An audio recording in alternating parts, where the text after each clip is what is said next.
राज्यामध्ये राज्याचे मुख्यमंत्री एकनाथजी शिंदे, उपमुख्यमंत्री देवेंद्रजी आणि अजितदादा महाराष्ट्राच्या विकासासाठी ज्या संकल्पना घेऊन पुढे आलेल्या आहेत आणि महाराष्ट्राचा जो काही विकास होतोय त्याच्यामुळे सरकारच्या सगळ्याच लोकांना खात्री आहे आणि सरकारचं नेतृत्व एकनाथ शिंदे साहेब करतात.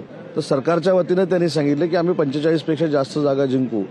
याच्यामध्ये कुठेही वावगं आहे असं मला वाटत नाही. आणि नरेंद्र मोदी साहेबांच्या भाषणातनं काही समोरच्याला बहुमत मिळेल किंवा समोरच्याच्या जागा जास्त येतील असं काही म्हटलं गेलेलं नाही.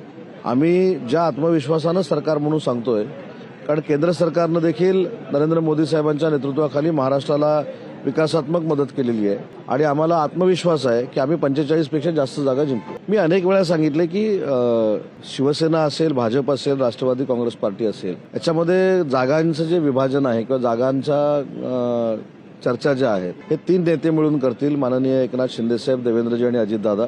आपल्या सगळ्यांना देखील माहिती आहे की रत्नागिरी सिंधुदुर्ग जागा ही शिवसेनेनं लढलेली आहे आणि म्हणून त्याच्यावर शिवसेनेचा दावा आहे. परंतु प्रत्येक पक्षाला स्वतःचा पक्ष वाढवण्याचा अधिकार आहे.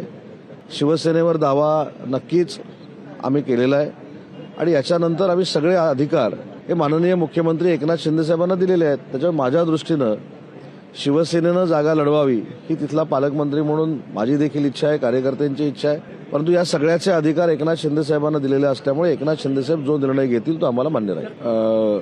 माननीय मुख्यमंत्री गोव्याचे प्रमोद सावंत साहेब काल जिल्ह्यामध्ये होते, ही वस्तुस्थिती आहे. दापोलीमध्ये देखील होते. मी देखील एकनाथ शिंदे साहेबांना, मुख्यमंत्री महोदयांना सांगणार आहे की रत्नागिरी सिंधुदुर्ग जागा असेल किंवा जिथं जिथं पूर्वी शिवसेनेनं जागा लढलेल्या आहेत तिथं शिवसेनेचाच दावा आहे.